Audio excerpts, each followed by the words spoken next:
Today's daf is daf chaf, and we got up to Taner Rabbanan, the second of the wide lines. Shlosha nikduma lahem chama ba'avuram.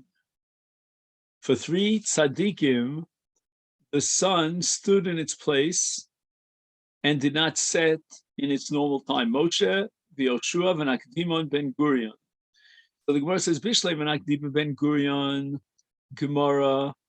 That what we have as a Kabbalah Miraboseinu, Yoshua Nami, as well. We know from Yoshua that Omda Chamda Chama Bavuro, and that we know from Kra, from Apostle Tichsiv, with regard to the battle of Bnei Yisrael with the five Malchei HaMori in Yoshua Perek Yud, Vayidom HaShemesh, V'Oreach Amad, Ad Yikom Goy Oivav. Alohi ksuva al sefer hayosher v'yamod hashemesh b'chatzi hashamayim v'lo otz lavo kiyom tamid. So when it says vayidom hashemesh, what that means is that the shemesh stood, the chama omdo b'mkom v'lo shaka. Elo Moshe minol. What's the source for the fact that at the time of Moshe Rabbeinu, the sun would not set in its proper time? Amar Abelazar, Asya, we derive from Gzeir Shava, Ochel, Ochel. In two parshias, as we'll soon see, the word Ochel appears, Ksiv Hacha, with regard to Moshe Rabbeinu's battle against Sichon v'Og, as recorded in the second chapter, Dvarim Hayom Hazeh, Ochel, Teis Pachtecha, and we see here the word ace, uksiv hasam, and with regard to Yoshua, when he crossed the Yarden, entered into Eretz Yisrael in the third chapter of Yoshua, Vayom Hashem el Yoshua, Hayom hazeh achel gadelcha bi'enei kol Yisrael asher yedun ki kasher yisi Moshe yeh imach. So in these two parshios, the Torah uses the word ochel, aleph chet lamed. And this gives us a Gzeir Shava that in the same way that the Chama in Yoshua's battle against Malchei HaMori stood and delayed setting, and that's explicit in the Psukim as we quoted earlier, so too with regard to Moshe Rabbeinu, Omdelo Chama b'milchamta. Now, which Milchama is it? Rashi interprets it as the Milchama with Og Melech HaBashan. However, Rashi in Avodah Zarah says it was the Milchama of Sichon v'Og, and that's how it has it in Targum Yonasan. The Medrash Tanchuma says that the Milchemes Amalek Omdelo Chamas. It says, Vayok Asher Yorim Moshe, and Ein Yorim El Loshen Chehemid Galgal Chama. Rabbi Shmuel Bar Nachmani Omar, he has an alternative origin, a source for Gzeir Shava to derive the conclusion that Omdo Chama Moshe, Teis, Ksiv Hacha here in Milchemes Moshe and Sichon. It says, Hayom hazeh achel teis pachtecha. That was the pasuk we quoted earlier. But now instead of emphasizing the word achel, he's emphasizing the next word in the pasuk, which is teis. Uksiv hasam in Yoshua's battle against the Malchei HaMori, az yidaber Yoshua Hashem biyom teis Hashem es HaMori lifnei bnei Yisrael. And the pasuk then continues and says, Vayomer li'enei Yisrael shemesh begiva dom v'areach gemek ayalon.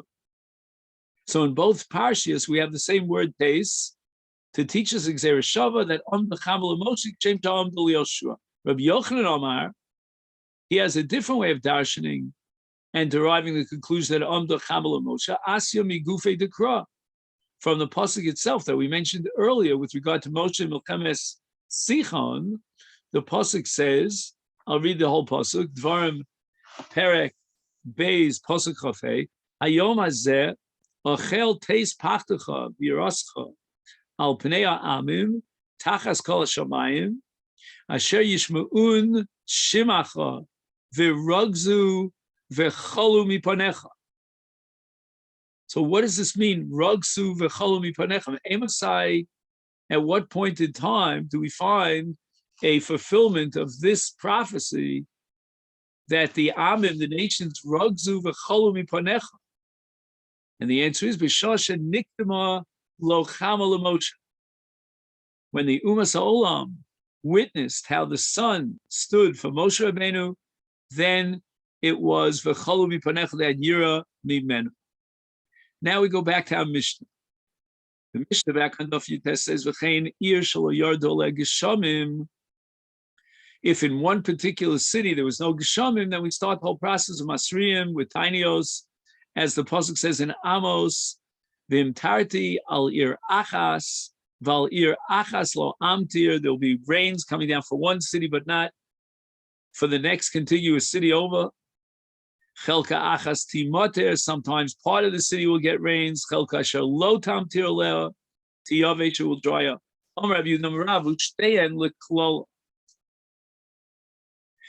The city that's mentioned here in the pasuk, and it would seem that it's lebracha because one city had rain, the other city did not. No, both cities had a klal. And what does that mean? That one city had too much rain, and that was Makalka L'Tvua. The other city didn't have enough rain, and therefore the Tvua didn't grow.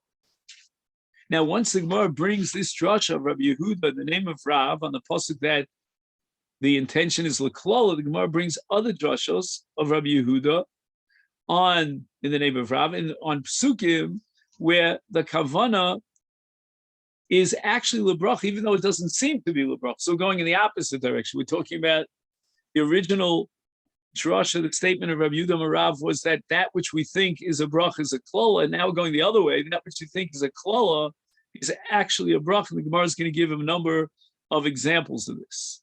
The first is from Eicha, and the pasuk says, "Ha'isi Yushalayim linida beinehem," which sounds like a curse. Amar Rabbi Yehuda Marav lebrach.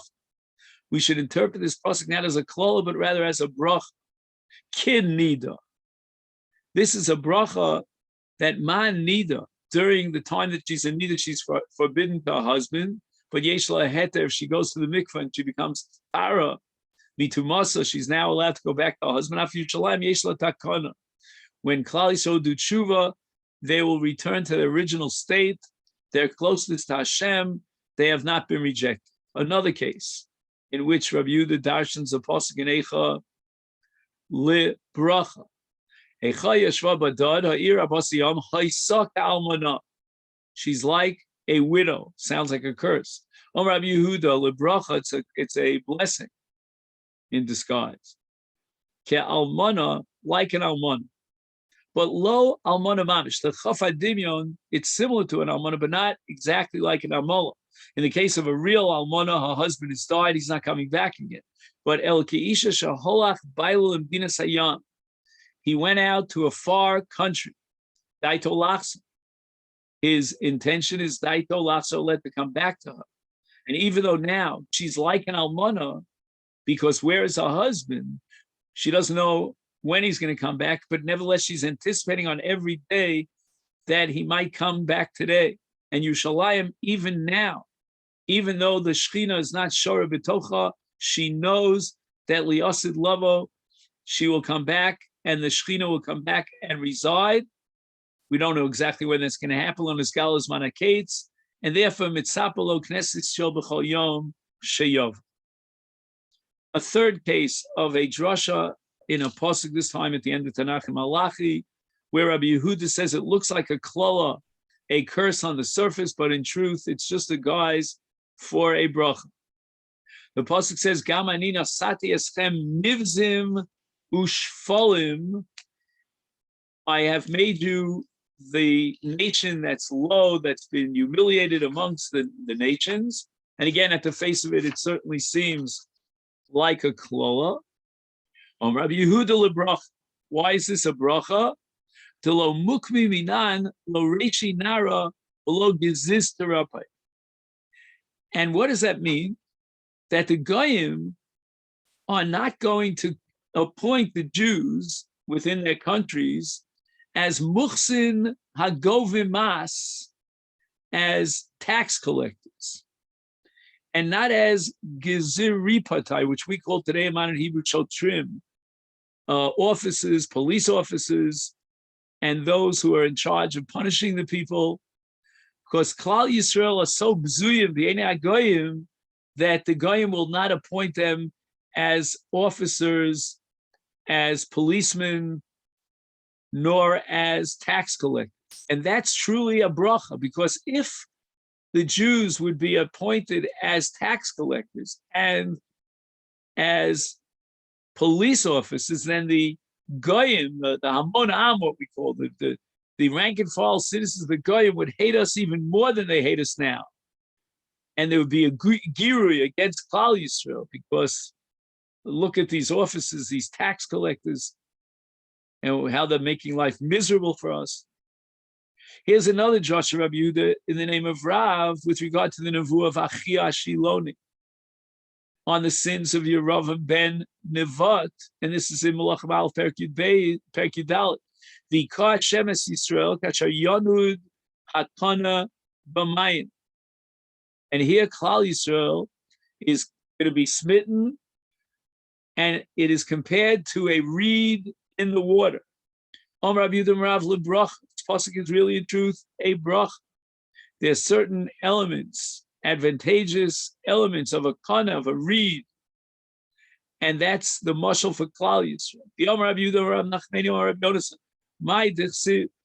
What does it mean in the pasuk of Mishlei? Ne'emanim pitzei ohev v'nataros neshikos sone. So in the beginning of this pasuk, the Reshit says pitzei, which are ptsaim, wounds that are caused by the ohev.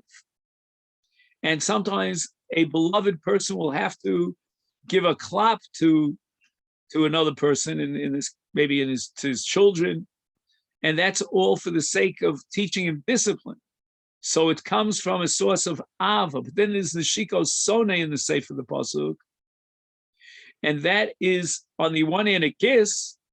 It's the exact opposite of makkah and pitzi, but on the other hand, it's converted and transformed to evil. It's the exact opposite. And now the Gemara darshans. This is Rabbi Yonasan's drush. With regard to the nevuah of Achia Shiloni that we brought earlier, Tova klola shekila Achia Shiloni es Yisrael yotze mibracha sheberchan bilam harasha. The curse of Achia Shiloni on the people of Israel is a better gift to Klal Yisrael than the blessing of bilam harasha. Because the klol of Achia, which is pitzei ohev hanemonim, it means that Achia loved the people of Israel, whereas Bilam harasha, maybe he looked like he was kissing us, and that's neshikos, but he was really a soneh, and therefore it's evil. Achia Shiloni kilalon bikane. That was the first pasuk that we quoted earlier from Malachim Aleph. That v'yikra Hashem Yisrael kasher yanud hakana b'mayim. And what does that mean? That the kiyum of Klal Yisrael is like the kiyum of a kana in mayim, a reed in water. And if you have a reed that sticks out of the water, if you have a ruach kala, a very even gentle wind, the reed starts moving back and forth. But kana zeh omei b'mkomo b'mayim.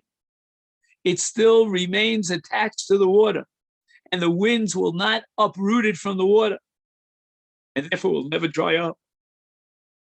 The gizo machlif, and even if you cut it down with a sickle, nevertheless, it still has roots, and it will replenish itself. The sharasha berubin.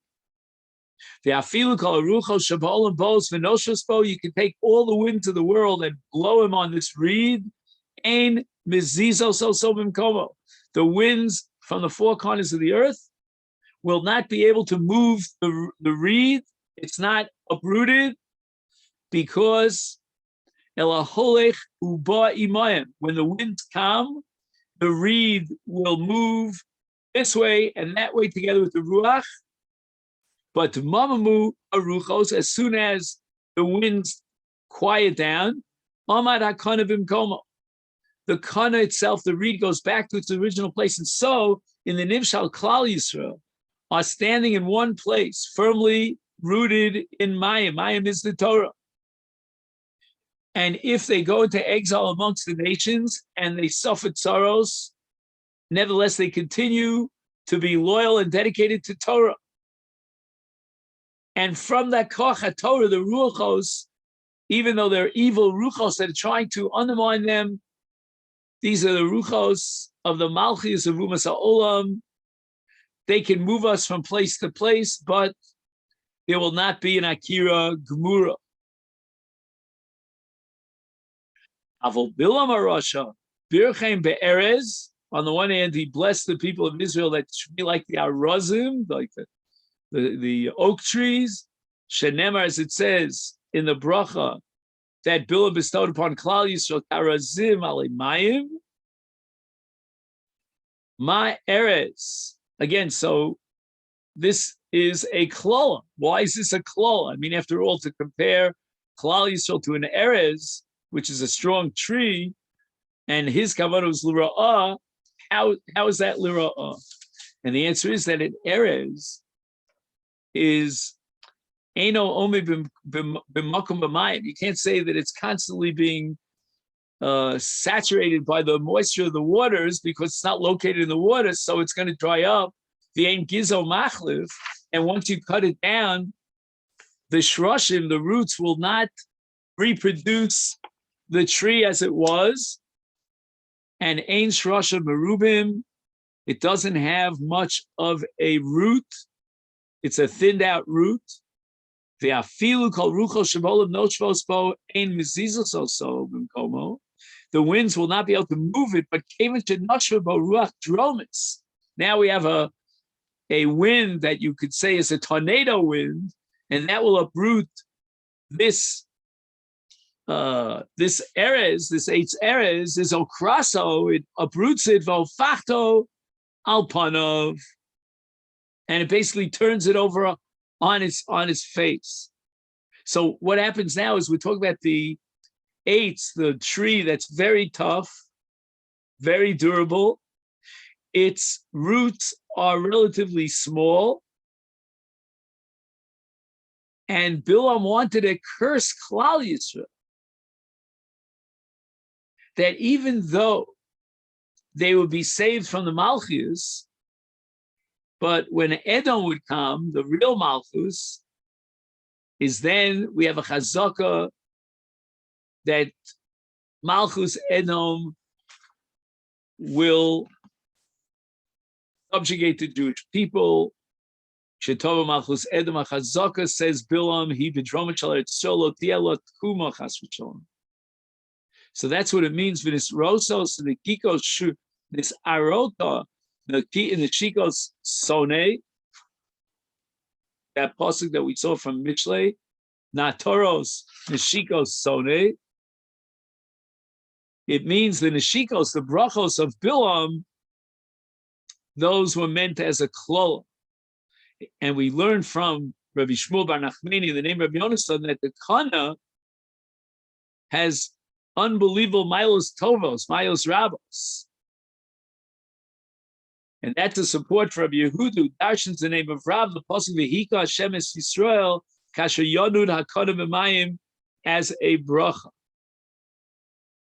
V'lo od, if you're talking about the advantages of a reed, of a kana, is ella zacha kana litol emenu kulmus. Of all the objects that are material objects that exist in this world, one was specified to be a quill, litol emenu kulmus. So then, even if it's nekar mimkomo, they were zocha nevertheless to be notel mipnei kulmus, the lichtov bo sefer Torah neviim uksuvim. So Klal Yisrael, even though their sins caused them to go into Golus, but nevertheless, they're still zoka to learn Torah in Golus. Tana Rabbana liolam yeh adam rach kikane. Once we're talking about Klal Yisrael being compared to a kana, we'll take it a step further, and we'll speak about rach kikana. What does rach kikana mean? Rach v'nochim abrios, someone who saw, not a harsh personality. V'alyei kosher ke'eretz, and don't be a tough guy with the brios, with other creatures and other people, like an eretz. Masechet ba Rabbi Elazar b'Rebbi Shimon mi Migdal Gedol mi Beis Rabo. He studied Torah at the house at the feet of his Rebbe. Then he came back. He was riding a donkey mitayal al sfas nar, and he would go for walks on the riverbank in order to be mesameach himself.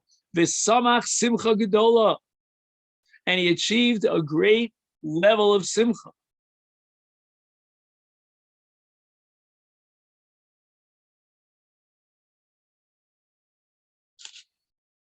Now, what was the nature of this simcha?